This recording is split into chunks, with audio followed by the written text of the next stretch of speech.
Good morning. Today we are initiating coverage on the premier enterprise identity security franchise with an overweight rating and a 12-month base case price target representing a 24% upside from current levels. In an environment defined by lateral threat movement and compromised credentials, identity has superseded the network as the primary perimeter. Our thesis is predicated on the company's successful completion of its SaaS transition, driving highly predictable annual recurring revenue, or ARR. Furthermore, we view their unified platform approach to privileged access management and workforce identity as a critical catalyst for vendor consolidation. While macroeconomic headwinds have extended enterprise procurement cycles, our channel checks indicate identity security remains fundamentally non-discretionary. This structural resilience, coupled with accelerating operating leverage, positions the asset favorably within our broader software coverage universe. Turning to market dynamics, our bottom-up analysis sizes the immediate total addressable market for enterprise identity security at approximately $50 billion. This expands to over $70 billion when incorporating machine identity and cloud privilege entitlement management. Historically, privileged access management, or PAM, was siloed from standard access management. However, zero-trust architecture mandates a convergence of these vectors. Currently, penetration in the next-generation SaaS identity segment remains surprisingly low, hovering around 35% among the Global 2000. Regulatory frameworks, including SEC breach disclosure rules and strict compliance mandates, are providing secular tailwinds. We project the broader IAM market will compound at a 15% rate over the next 5 years, but we expect the pure-play market leaders to capture an outsized portion of this growth via platform displacement. Analyzing the top-line profile, the fundamental story is the velocity of the recurring revenue engine. Total ARR recently eclipsed the $1.2 billion threshold, growing at a 32% year-over-year clip. More importantly, the subscription portion of that ARR now constitutes over 85% of the total revenue mix, effectively insulating the top line from perpetual license lumpiness. When we look at remaining performance obligations, or RPO, and specifically current RPO, the coverage ratio stands at roughly 1.4 times next 12 months' revenue. This provides massive forward visibility.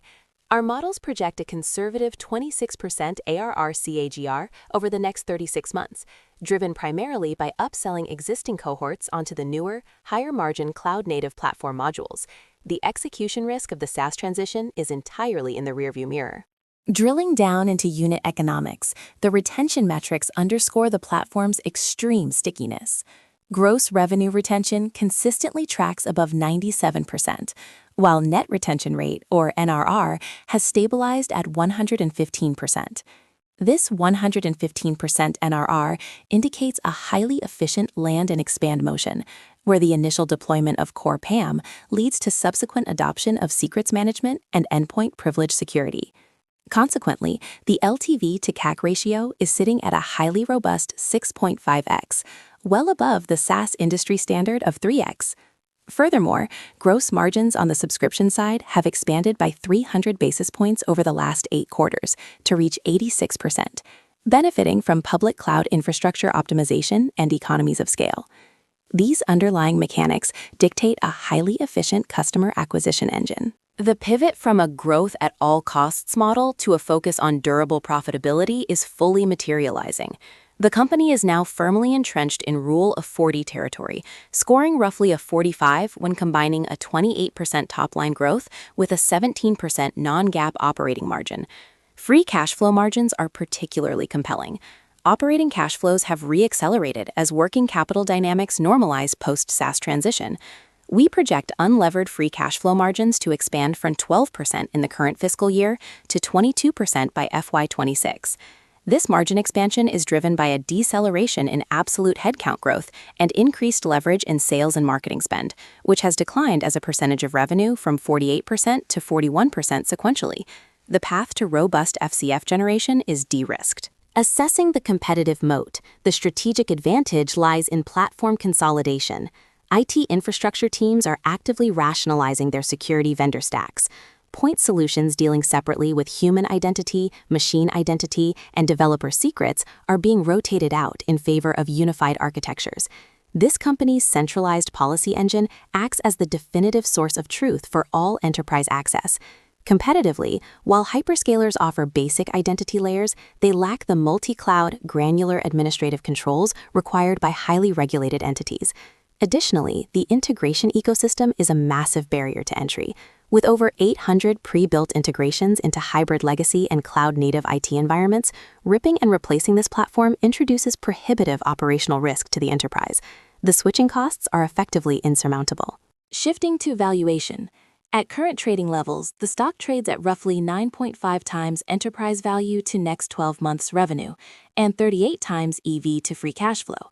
While this screens as a premium multiple in absolute terms, it represents a relative discount when benchmarked against the broader high-growth cybersecurity peer group, which averages roughly 45 times forward FCF. When adjusting for growth, the PEG ratio is highly attractive. Assuming our projected 22% FCF margin by FY26, the implied out-year FCF yield expands to nearly 3.2%. Given the predictability of the ARR, the fortified gross margins, and the non-discretionary nature of the product, we argue a premium multiple is structurally warranted. We value the equity using a 40x multiple on our FY26 EV to FCF estimates. It is critical to stress test the thesis with our bear case scenario.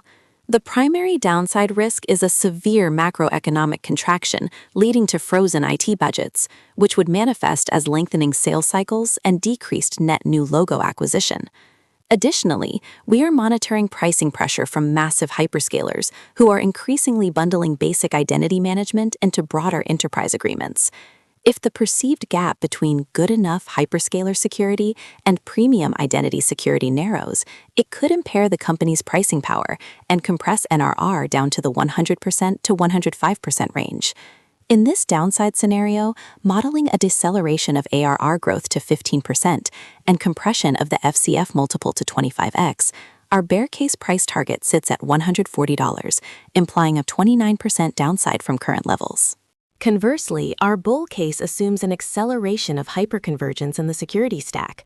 If the company successfully cross-sells its newly acquired workforce identity and CIEM modules into its massive legacy installed base faster than our base models predict, NRR could mechanically expand back toward the 125% threshold.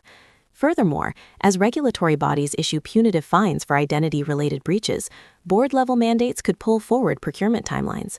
There is also a non-zero probability of the company becoming a premium M&A target for a mega-cap tech or private equity firm seeking an immediate, dominant footprint in the identity space. Under these hypergrowth assumptions, modeling a 35% sustained ARR CAGR and an expanded 50x FCF multiple, our bull case yields a price target of $315, representing a 59% upside. To conclude, our proprietary 10-year discounted cash flow model triangulates closely with our multiple-based valuation. Assuming a weighted average cost of capital of 8.5% and a terminal growth rate of 3.5%, our DCF yields an intrinsic value of $248 per share. Blending this with our EV to FCF target, we arrive at our official 12-month base case price target of $245. Ultimately, you are buying the undisputed market leader in a fundamentally critical subsector of cybersecurity, exactly at the inflection point of immense operating leverage and cash flow generation. The risk-reward paradigm is highly asymmetrical to the upside. We formally initiate coverage with an overweight rating. We will now open the floor to questions from our institutional clients.